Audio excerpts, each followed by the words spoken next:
There are 5 of us speaking today. 1, 2, 3. Yes, we're all here.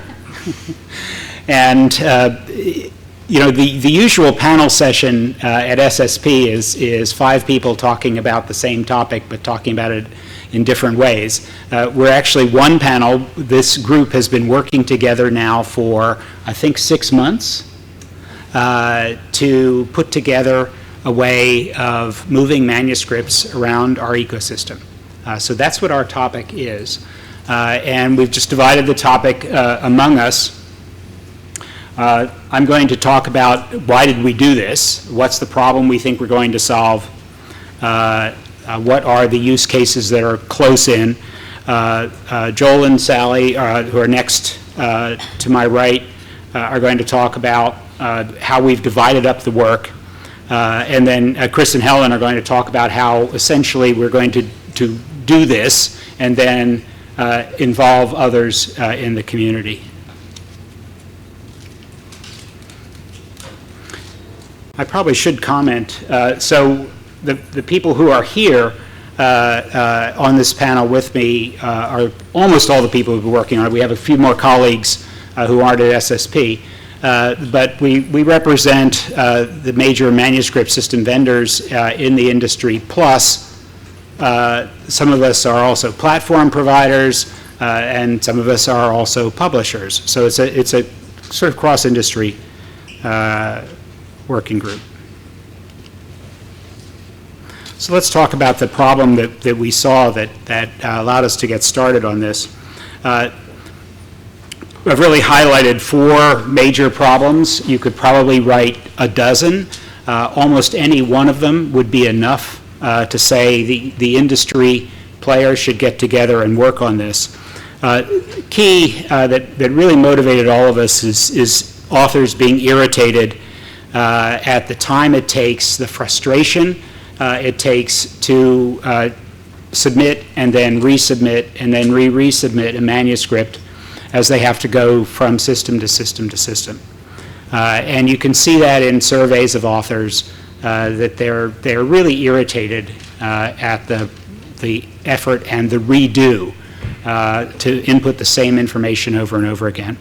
But as well, we see the problem that reviewers are re-reviewing manuscripts, and so we think there's a possibility of saving reviewers time.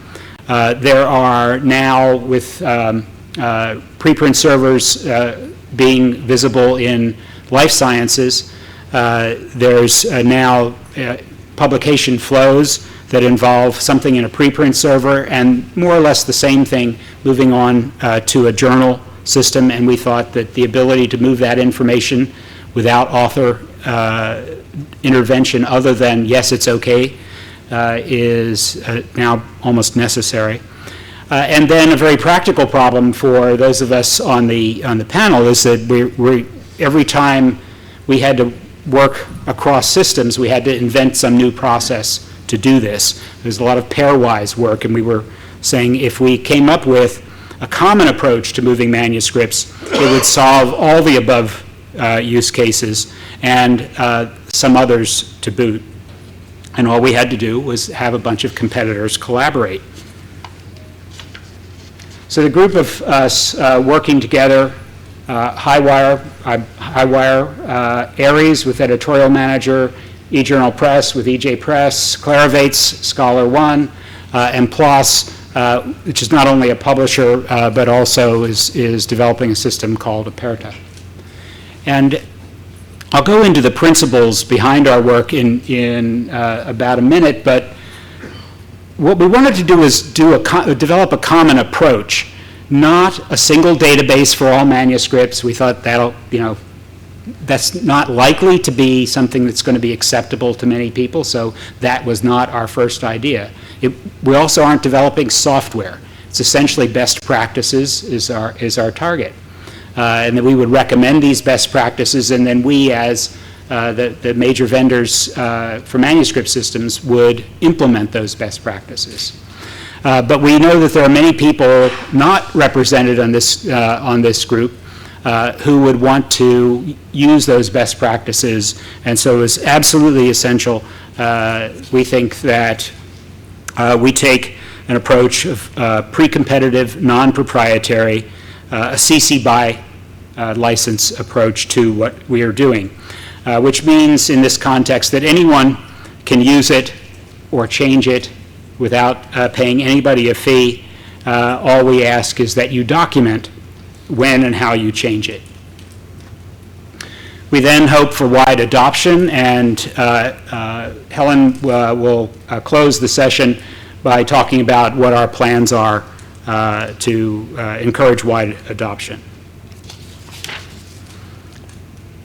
As we worked, we sort of found that we were together working off a set of principles, some of which were really easy for us to state and some of which we had to make explicit so that we stuck to them.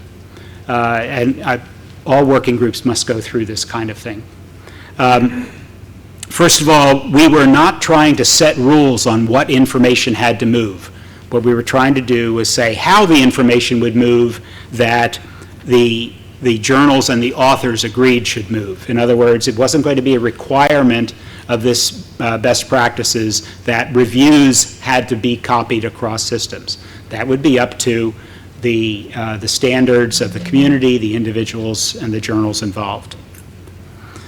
Second principle was that we were going to make the transfer seamless between publications and between platforms, but there was not a way that we could make it ensure that there would be no author involvement at the receiving platform. So, for example, if you, it's really easy to illustrate this principle. You put a preprint into BioRxiv, and you've answered 10 questions in order to get it posted in BioRxiv. It then moves on to the Journal of Clinical Investigation. And as a journal, they have another set of rules, a set of questions that have to be answered. There's no way you're going to know as the BioRxiv system what all those rules are because you don't know which journal the paper is eventually going to go to. So what we think of ourselves as doing is essentially delivering the information to the recipient system that allows a submission to be started, but not necessarily completed. The data that's transferred may require author action to complete, and the receiving system has the responsibility to communicate to the author what's required and that a submission has been received. Fourth, we wanted to get something going soon. We all, those of us who are working on manuscript systems, all have this problem right now. Some of us have already implemented a lot of pairwise work and don't want to do more of it. So we're trying to do an MVP as opposed to saying, here are 20 possible use cases, let's design for all of them now. We really, and I'll show you on the next slide what the core use cases were. We don't want to get fancy. We realize that this has to be implementable not only by those of us who essentially are software organizations, but quite a few journals and some very significant journals in the ecosystem have their own systems.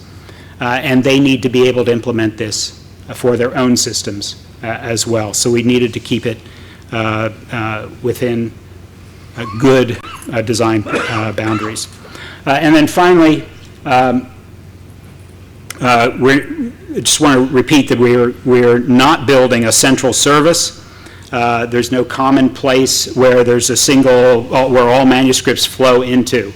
One of the possible models, for example, like a cross-ref concept, or if you've had kids going off to college, you know that the way college admissions in this country are done now, it's that you actually submit to this common app. And that was a possible model, but we decided that probably wasn't going to work in our environment. And one of the outcomes of that is that there isn't a capability built into this to say you could trace manuscripts across the system and see where they had come from and where they were going to. That's just not what we're trying to do. And it probably would be anti-competitive to do that. So the core use cases are these four. We are certain there are more. We've already heard of more just in talking about this with a few people. The first is between journals, a journal submission system to another journal submission system. This is your key transfer or cascade case.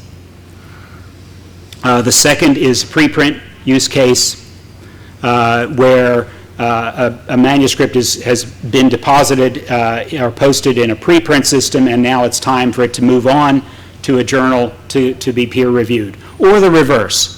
It's gone into a journal for peer review, and the journal offers the author the option to, at the same time, post it to a preprint system. Either direction there. And the next use case is, let's call it the overleaf use case, where we want to import information from an authoring system that's been built. And these could be one of the major systems. It could also be someone's open source tool.